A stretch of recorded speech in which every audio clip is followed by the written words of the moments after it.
कुरान शरीफ का पहला लफ्ज है पढ़ो। कितनी खूबसूरत बात है। लेकिन 2011 के सेंसस के अनुसार अशिक्षित लोगों में मुसलमानों का प्रतिशत सबसे ज्यादा है।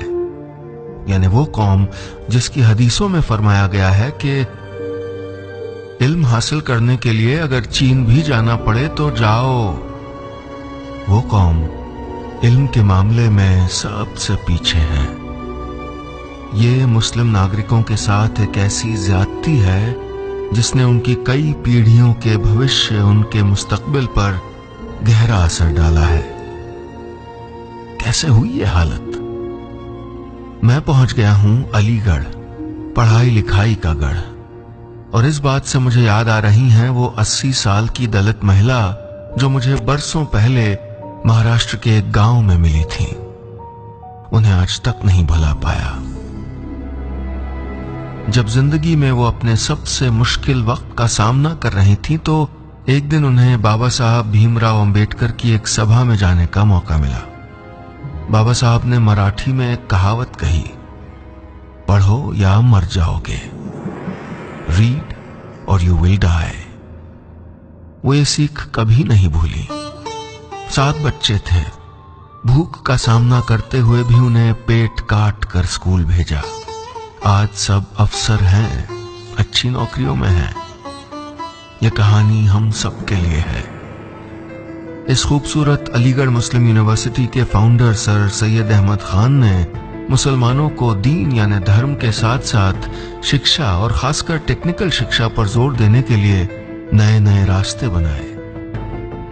धार्मिक होने से ही पिछड़े थोड़े हो जाते हैं हम।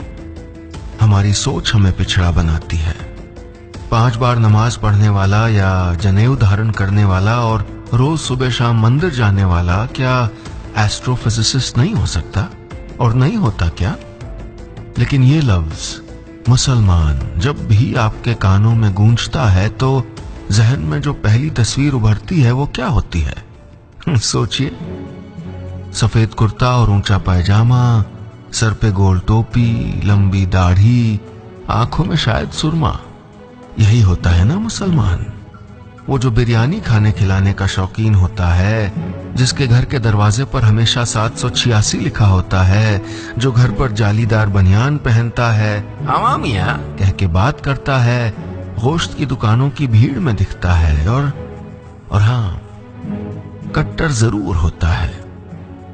एक लंबे अरसे से मुसलमानों को इसी झूठी इमेज में कैद किया गया है। टीवी, सिनेमा, रंगमंच या किस्से कहानियों में मुसलमानों की यही दुनिया दिखाई गई है जो एक फरेब है, एक धोखा है, झूठ है। लेकिन दुनिया तो इसी नजर से मुसलमानों को देखती है। सियासत यानी पॉलिटिक्स इसी नजर से मुसलमानों को देखती है।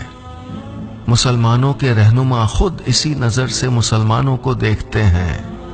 और अफसोस की बात यह है कि आहिस्ता आहिस्ता मुसलमानों का बड़ा तबका खुद भी इन्हीं मुद्दों को अपने असल मुद्दे समझने लगा है और अब उसी बुनियाद पे वोट करता है।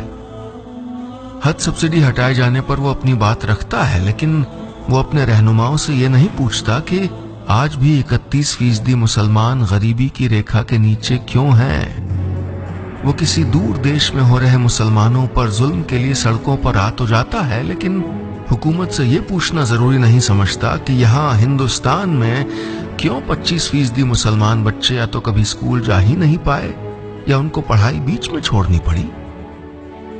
वो रेलगाड़ी में सामने बैठे शख्स से कौम के खिलाफ हो रही साजिश पर घंटों तर्क वितर्क तो कर लेता है, लेकिन इस बारे में बात करना उसे पसंद नहीं है कि भारतीय रेलवे में मुसलमान कर्मचारियों की तादाद महज 4.5% क्यों है।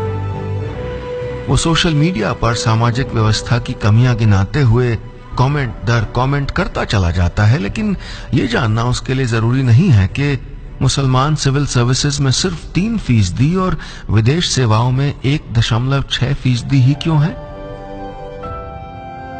तो क्या इन सारे मुद्दों पर मुस्लिम समाज के अंदर इंट्रोस्पेक्शन, आत्ममंथन चल रहा है? सवाल और भी है, जवाब ढूंढता है स्टोरी टेलर।